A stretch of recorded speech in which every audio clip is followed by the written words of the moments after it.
அனைவருக்கும் அன்பு வணக்கம் நண்பர்களே. இன்றைக்கி இந்த பதிவில் நம்ம என்ன பார்க்க இருக்கிறோம் அப்படின்னா, நீங்கள் தமிழ்நாட்டில் பார்த்துட்டீங்க, பகவதிபுரமோட ரயில்வே ஸ்டேஷன் பற்றி தான் பார்க்க இருக்கிறோம். நம்மளுடைய சப்ஸ்கிரைபர் ஒருத்தர் கேட்டிருந்தார், அதாவது ப்ளீஸ் பகவதிபுரம் ஸ்டேஷனை வந்து அப்டேட் பண்ணுங்கள் அப்படின்னு. இப்போ ப்ளீஸ்லாம் கேட்க வேண்டாம், நீங்கள் சொன்னாலே போதும். அது மட்டும் இல்லாமல் என்னுடைய பயணத்தில் பகவதிபுரம் மிகுந்த ஒரு இடத்த பிடிக்கும். ஸோ அதாவது பார்த்திங்க அப்படின்னா, நம்ம ரொம்ப விரக்தியாகவோ இல்லை மன கஷ்டமாக இருக்கும்போது இந்த மாதிரியான இயற்கை காட்சிகளுக்கு பயணம் பண்ணும்போது நம்ம ரொம்ப சந்தோஷப்படுவோம். அதை நான் உணர்ந்திருக்கிறேன். அதனால தான் என்னுடைய இவ்வளோ பயணங்கள் தொடருது. நான் இந்த அப்டேட்டுக்காகன்னு பயணம் இல்லை, அதுக்கு முன்னாடி இருந்தே என்னுடைய பயணம் வந்து இங்கே இருக்குது. கிட்டத்தட்ட பார்த்திங்கன்னா 2015 என்னுடைய பயணங்கள் தொடர்ந்து இருக்குது. அதில் மேற்கு தொடர்ச்சி மலைங்கிறது ரொம்ப முக்கியத்துவம் வாய்ந்தது. எத்தனை முறை போனாலும் அது வந்த இடம் தானே அப்படின்னு நினைக்க முடியாத அளவுக்கு நிறைய காட்சிகளை நமக்கு தரும். மேகங்கள் போகிறது, தெளிவான இந்த மாதிரி இப்போ கூட பாருங்கள், மழை சாரல் பெஞ்சிட்ருக்கு, ரொம்ப சூப்பராக இருக்குது. அருமையான ஒரு பயணம். இதுக்கு முன்னாடி பார்த்துக்கிட்டிங்க அப்படின்னா நம்ம வந்து ட்ரெயினில் மட்டும்தான் போயிருக்கிறோம். இது வரைக்கும் நான் பைக்கில் வந்தது கிடையாது. ஏன்னு கேட்டிங்க அப்படின்னா, அப்போ வந்து ட்ரெயின் வந்து நமக்கு ரொம்ப ஈஸியாக இருந்தது. இப்போ வந்து பார்த்துக்கிட்டிங்க அப்படின்னா, அந்த மதுரை செங்கோட்டை, அதுக்கப்புறம் செங்கோட்டை கொல்லம், குருவாயூர் புனலூர், இந்த 3 வண்டியும் ஒன்றா இணைச்சி ஒரே ட்ரெயின் ஆக்கிட்டதுனால சரியான டைம் வந்து நம்ம நீண்ட நேரம் இங்கே இருக்கிற மாதிரி ஒரு வாய்ப்பு வந்து இல்லாமல் போயிடுச்சு. இப்போ வந்த உடனே கிளம்பணும், அந்த மாதிரி தான் ட்ரெயின் இருக்குது.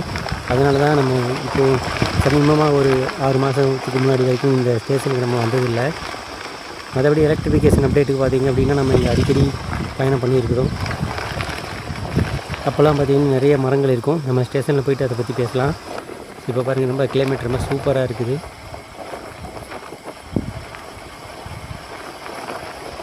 இன்னும் ஒரு 2 கிலோமீட்டர் தான். புளியாரைக்கு முன்னாடியே நம்ம உள்ளே போயிடலாம். இந்த தெற்கு ரயில்வேயோடைய நிர்வாகத்துக்கு கீழே இருக்க மிக நீளமான ரயில் பாதை அப்படின்னு பார்த்திங்கன்னா இந்த கொல்லம் விருதுநகர் தான். கிட்டத்தட்ட 200 கிலோமீட்டருக்கு மேலே ஒரே இருப்பு பாதை தான்.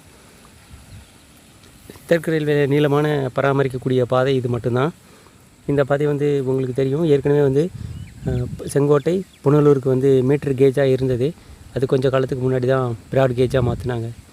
மேகங்கள் கடந்து போகிறத இந்த மலையை பார்க்க ஒரு நாளே போதாது, அந்தளவுக்கு ரம்மியமான காட்சிகள். ஸோ இதுதான் நல்ல ஒரு பகவதிபுரத்தோட ஃப்ரண்ட் ஸ்டேஷன். இங்கேயும் பார்த்திங்கன்னா நல்ல பிளாட்பாரங்களை வந்து மேம்படுத்தியிருக்காங்க. சைடு வந்து காம்பவுண்ட் வால் கட்டியிருக்காங்க. நல்ல ஒரு டெவலப்மெண்ட்டு இந்த ஸ்டேஷனுக்கும் இருக்குது.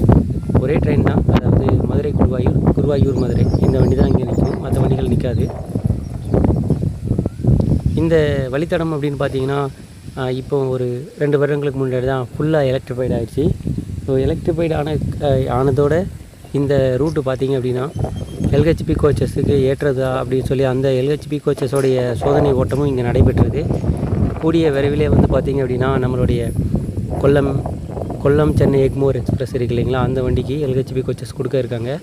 அது மட்டும் இல்லாமல் அதோடைய கூடுதல் தகவல் என்ன அப்படின்னு பார்த்திங்கன்னா, அதில் வந்து பிஸ்டா டெமோ கோச்சும் வந்து ஆட் பண்ணுறதா சொல்லியிருக்காங்க.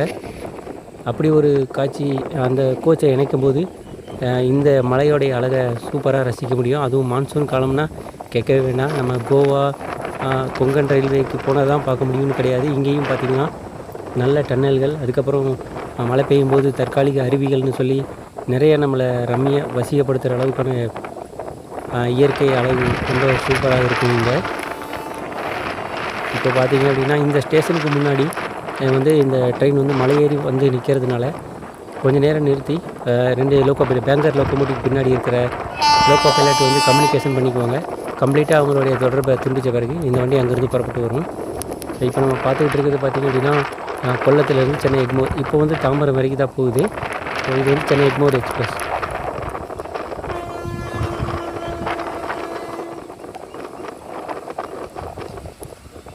கிட்டத்தட்ட 2015 என்னுடைய பயணம் இங்கே இருந்திருக்கு. அப்போ பார்த்தீங்க அப்படின்னா இது ஒரு நம்ம ஊர் ஸ்டேஷன் தானே அப்படின்னு யோசிக்கக்கூடிய அளவுக்கு சூப்பராக இருக்கும். பெரிய பெரிய மரங்கள் இருக்கும். அதோட கிளைகளை மட்டுமே வெட்டியிருக்கலாம். ஆனால் ஏன் ரயில்வே முழுமையாக வெட்டினாங்க அப்படிங்கிறது காரணம் தெரில. ஒருவேளை அவங்க சைடு இருந்து பார்க்கும்போது அது இடைஞ்சலாக இருந்ததா என்னன்னு தெரில. ஆனால் சுமார் கிட்டத்தட்ட அந்த மரங்களை பார்க்கும்போது 100 ஆண்டு பழமை வாய்ந்ததாக கூட இருக்கும். தென்காசி சந்திப்பில் இருக்கிறதும் அதே மாதிரி தான். நம்ம ஏற்கனவே அதை பற்றி பேசியிருக்கோம். பட் இருந்தாலும் மாற்றத்தை ஏற்றுக்க வேண்டிய சூழ்நிலையில் தான் நம்ம இப்போ இருக்கிறோம். அதனால் இந்த மாற்றம் அப்படிங்கிறது நமக்கு தேவையானது தான். இருந்தாலும் இயற்கை காட்சிகள் நம்மளை விட்டு போகிறது கொஞ்சம் மிகவும் வருத்தமான விஷயம்தான். ஸோ இதுதான் பகவதிபுரம் ரயில்வே ஸ்டேஷன் நண்பர்களே. இங்கே 2 பிளாட்ஃபார்ம் இருக்குது. நிற்கிற வண்டி ஒரே ஒரு வண்டி தான். மதுரை குருவாயூர் அப்ளைனில் போகும்போது மெயினில் வந்து போகும்போது இங்கேருந்து புனலூர் வரைக்கும் பார்த்திங்க அப்படின்னா மலைப்பாதையில் தான் இந்த ரயில் வண்டி பயணிக்கும். அதுக்கு பின்னாடி சப்போர்ட்டாக பார்த்திங்கன்னா பேங்கர் லோக்கோமோட்டிவ் அப்படின்னு சொல்லி அதை ஒன்று அட்டாச்மெண்ட் பண்ணியிருப்பாங்க. செங்கோட்டையில் இங்கேருந்து போகிற வண்டிக்கு செங்கோட்டையில் கனெக்ட் பண்ணுவாங்க, அங்கேருந்து வர வண்டிக்கு புனலூரில் கனெக்ட் பண்ணுவாங்க.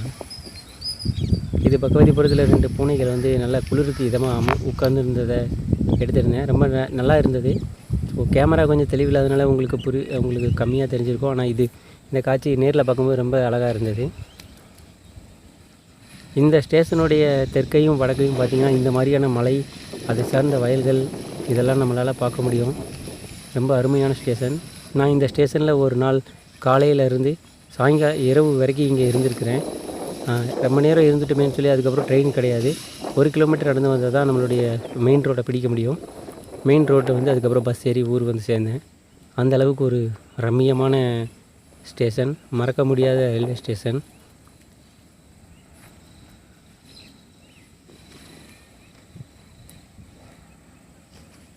உங்களுக்கும் இந்த மாதிரியான காட்சிகள் நிச்சயமாக பிடிக்கும் அப்படின்னு நினைக்கிறேன். ஸோ இந்த மாதிரி ஒரு காட்சிகளை பதிவு பண்ணணும் அப்படின்னு நினச்சிட்டு இருந்தேன். அது நம்மளுடைய அந்த சப்ஸ்கிரைபர் கேட்டதுலேருந்து தொடங்கிருச்சு. இதுக்கு ஸ்பெஷலாக அவருக்கு தேங்க்ஸ் சொல்லிக்கிறேன். நீங்கள் கேட்டதுனால நான் இவ்வளோ தூரம் வந்தேன். அது இல்லாமல் என்னுடைய பழைய நினைவுகளும் இங்கே நிறையாவே இருக்குது. அதையும் நான் நினச்சி பார்த்துக்கிட்டேன் அப்படின்னு சொல்லலாம்.